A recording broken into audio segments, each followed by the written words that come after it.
Hello everybody, today I'm going to be showing you guys an easy way to make a Minecraft Bukkit or Spigot server. First thing I need you guys to do is go ahead and go into the description and click on the getbukkit.org. Go ahead and click on downloads and click on either Spigot or Craft Bukkit. You can choose the latest version and go ahead and download it. Download should be right there. I already downloaded it, so I'm just going to go ahead and use my file. If you would like, you can go ahead and drag the Spigot or Craft Bukkit file to the desktop. I also provided another link to a bukkit.org that should show a .bat code. Go ahead and copy the first code that is provided, and we will use that later into the video.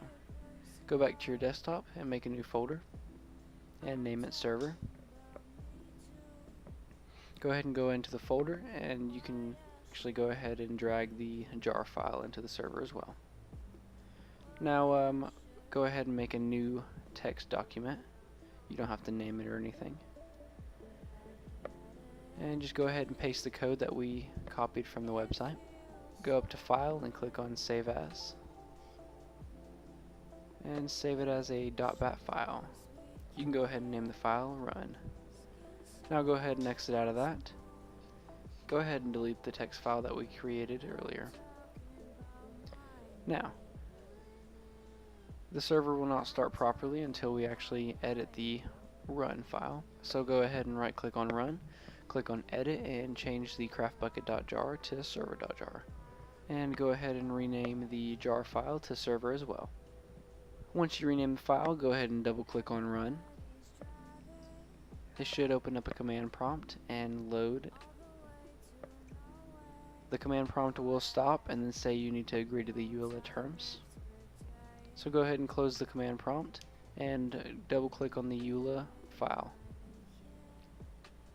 Go ahead and change the EULA equals false to EULA equals true.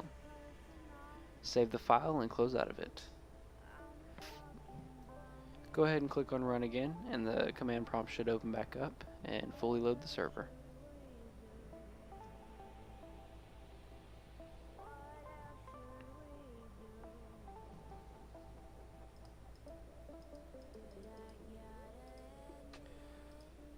Once the command prompt says done, the server is fully loaded.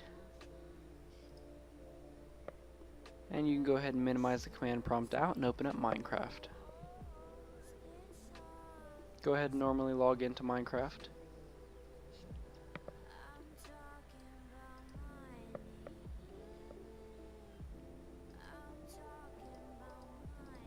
And I'll go ahead and open up the command prompt again to show you guys what happens when we log in. Once Minecraft is loaded, open up multiplayer and click on add server. Make the server address localhost, and you can make the server name whatever you would like. Go ahead and click done, and it may not show that the server is online, but just go ahead and click onto it.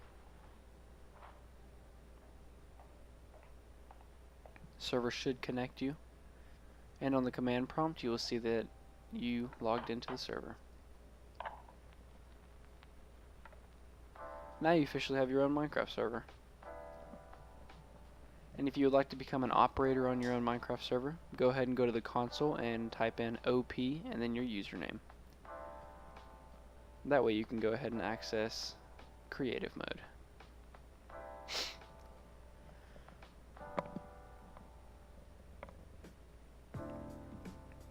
Now go ahead and exit out of Minecraft, and we'll head over to the server properties and files. And to stop the server, just go ahead and go to the console and type stop. Now open up your server file, and we're going to go ahead and look at the files provided. The plugins folder will be used to install other plugins and features into your server. The world file is basically the world that you start out in, same with the nether and end. All these other files like banned IPs and other files are basically just used throughout the server. Banned IPs are IPs that are banned from your server, and banned players are players that are banned from your server as well. Bukkit doesn't really need to be used. Not really too sure on what commands .yml does. The OP file, if you go ahead and open it, it will show that you are OP in there, unless you didn't change yourself to operator. close out of that. Permissions file does not have anything in there. But one important file that does have stuff in there is the server properties file. Go ahead and open that up. And this will have all your server properties in there. Most of these can just be left to default, but you can go ahead and play around with them if you would like. One important part of this properties file is the server IP part. The only time you use the server IP part is whenever you port forward your server or you make your server online for the public. If you would like to learn how to port forward your server and make it online for the public, go ahead and check out the video in the top right corner. Everything else is basically pretty self-explanatory in the server properties file. Hope you guys enjoyed the video, and go ahead and subscribe and like and leave a comment if you have any questions. Until next time.